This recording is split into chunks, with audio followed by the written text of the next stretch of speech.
Hello. Today I'll be reading 3 shorter stories. Tell me if you like this format more. Today's video is also sponsored by Audible, but more of them after these stories. Let's get straight into the reading.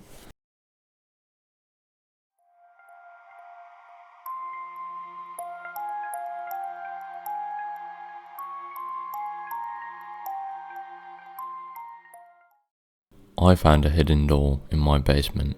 I wish I had never opened it. I've lived in my house for 5 years. It's an old place, built in the early 1900s, with all the charm and creaks you'd expect from a century-old home. The basement has always freaked me out a bit. It's cold, damp, and smells faintly of mildew, but I'd never paid much attention to it beyond the occasional trip to store boxes or grab tools, until last week. I was moving some old furniture when I noticed a draft. At first, I thought it was just the basement being drafty as usual, but then I realized it was coming from behind one of the shelves. The air was colder, almost icy. Curious, I pulled the shelf away from the wall, and that's when I saw it. A small wooden door, barely taller than a crawlspace hatch, covered in peeling paint. I stared at it for a long time. It wasn't on the house inspection report when I bought the place, and I had never noticed it before. It had no handle, just a keyhole. I should have stopped there. I should have walked away, but I didn't. Instead, I grabbed my toolbox, picked the lock, thank you YouTube tutorials, and swung the door open. Behind it was a narrow stone staircase spiraling down into darkness. The air that rushed out smelled wrong. Damp, metallic, and faintly sweet, like rotting fruit. Against every ounce of better judgment, I grabbed my flashlight and started descending. The steps felt endless. The further I went, the more the wall seemed to close in. When I finally reached the bottom, I found myself in a small, circular chamber made of smooth stone. In the center was a well. It looked ancient, the edges worn smooth, as if by centuries of use. Here's where it gets weird. As I shined my flashlight around, I noticed something scratched into the walls. Words. Over and over, the same phrase. Do not look down. I backed away from the well, heart pounding, but then I heard it, a soft, wet sound like something shifting in the water. My flashlight flickered, and in the brief darkness, I swear I heard a whisper, faint like it was coming from miles below. Help me. The beam barely reached the water. It was black and still, reflecting nothing, but as I stared, the surface began to ripple. Slowly, something started to rise. At first I thought it was a person, a head, pale and smooth, breaking the surface. Then I saw the eyes, round, lidless, and too large for its face. Its mouth was wide, filled with needle-like teeth, and it was smiling. The whisper came again, louder this time. Help me. I don't remember running back up the stairs.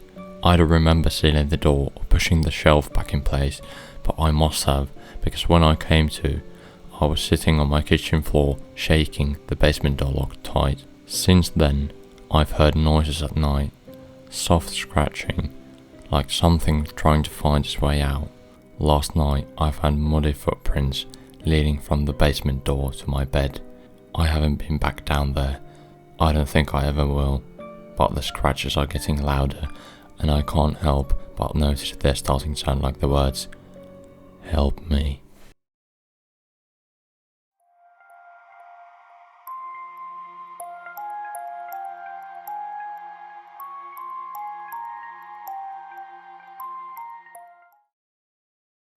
I was a highway patrolman for 20 years. This is one of my worst experiences. I was a highway patrolman for 20 years and I've seen it all. High-speed chases, gunfights, near-death encounters, but nothing compares to what happened in the summer of 2018. It was the graveyard shift. The stillness of the night had a way of amplifying every sound, every shadow.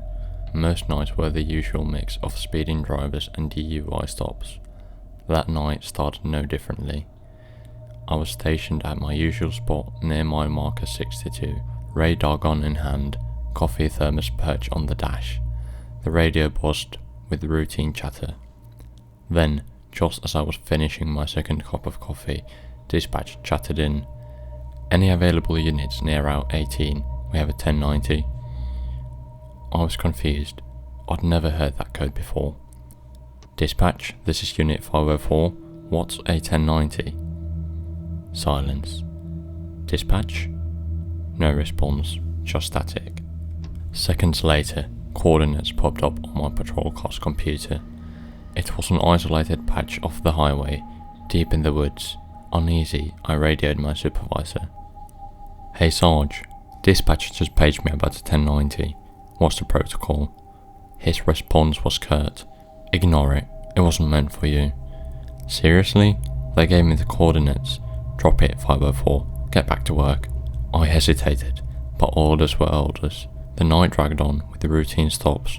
Around 3 AM, exhaustion hit, so I pulled into a donut shop. Yeah, I know the stereotype, but sometimes you just need the sugar rush.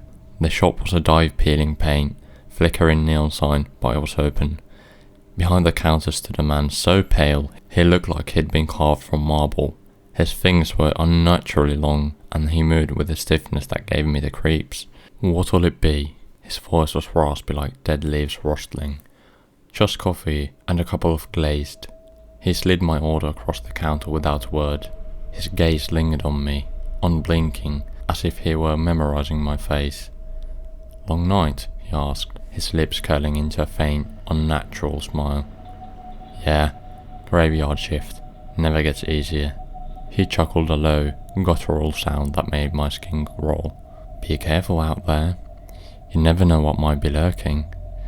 I left in a hurry, the bell above the door jangling behind me. I was halfway to my car when the radio crackled again. Help me. The voice was faint, distorted, but unmistakably human. I froze, my heart hammering. Dispatch, this is Unit 504. Did someone just broadcast a distress call? No response. I tried my supervisor. Nothing. Curiosity ignored me. Against my better judgment, I punched the coordinates into my GPS and set off. The drive took me 45 minutes deep into the highway forest. The road narrowed until it was barely more than a dirt path. My headlights cut through the thick darkness, revealing gnarled trees that seemed to close in around me. When the GPS announced I'd arrived, I was in the middle of nowhere. I stepped out of the car, gun holstered, flashlight in hand. The silence was unnatural. Not a single insect, not even the rustle of leaves. I radioed again. Dispatch, this is 504. I'm at the coordinates. What's going on? Static. The ground was hard beneath my boots, but I couldn't hear my own footsteps. The air felt heavy, oppressive. Then behind me, a twig snapped. I spun around, flashlight beam slicing through the darkness. Nothing. Who's there? I called, unholstering my gun. The radio crackled to life again. Help me! The voice was deafening, as if it were screaming directly into my skull. I dropped the radio, clutching my ears. Before I could react, a heavy blow struck the back of my head and everything went black. I woke up tied to a tree. My hands and feet were bound with rough rope, my head throbbing. The air reeked of damp earth and something metallic, blood maybe. 3 hooded figures stood before me, their faces obscured. They whispered among themselves, their voices low and guttural. One stepped forward. Why did you come here? I got a call. Distress call, I stammered. Why are you here? The figure repeated more forcefully. I was just doing my job. Look, killing me won't do you any good. My team knows I'm out here. They'll come looking. They whispered among themselves again.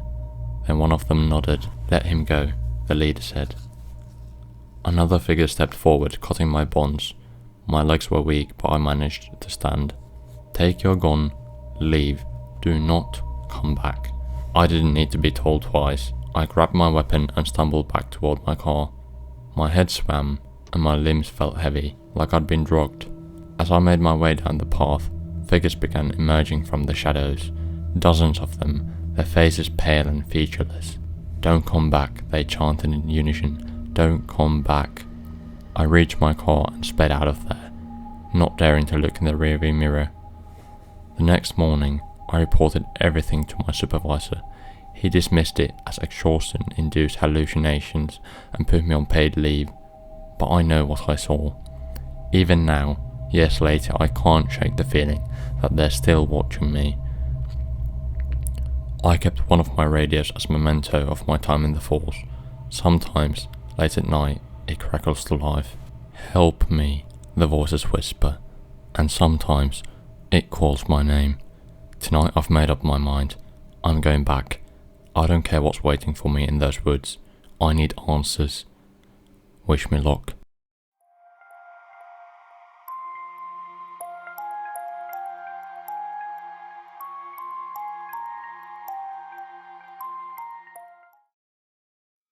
My worst fear: encountering a mimic. Me, 36 female, and my daughter Olivia, 16, live in a small town in South Dakota. She goes with her father every weekend. She leaves every Friday afternoon and comes back Sunday evenings, so usually she'll be gone by the time I get home from work on Friday evenings. This particular Friday, when I pulled up to our driveway, I looked up at her window and noticed her bedroom light was still on. I figured she accidentally left it on before leaving. I walk into the house and hear movement coming from upstairs. "Oh, she's still home," I whispered to myself. I went upstairs and knocked on her bedroom door, and slowly opening it. "Your dad isn't picking you up this weekend?" I asked. "No, I told him I want to stay," she said while looking down at her journal. "Great, I'll make dinner for us and then we can watch a movie if you'd like." There was a long pause before she said yes. I closed her door and I thought she was acting a bit standoffish. She usually has a lot to say. I texted her dad asking if they maybe got into some sort of a disagreement or argument that led her to not wanting to go with him this weekend. I went downstairs and started making dinner for us. As the food was cooking, I started organising things around the house, and I noticed Olivia's book bag and coat aren't hung where we usually hang our things when we get home. I thought maybe she just took her things up to her room, no biggie. I went into the living room and saw Olivia sitting on the couch facing away from me. I didn't even hear her coming downstairs. She kind of startled me, especially because she's just sitting there, not on her phone like usual, and the TV off. I walk over to the kitchen and check on the food. I yell out if she can please pick out a movie for us. I went out to check what movie she had picked, and to my surprise the TV is still off and she's still sitting there motionless. "Olivia? You didn't hear me?" I said. I grabbed the remote and picked out a movie. I chose The Conjuring.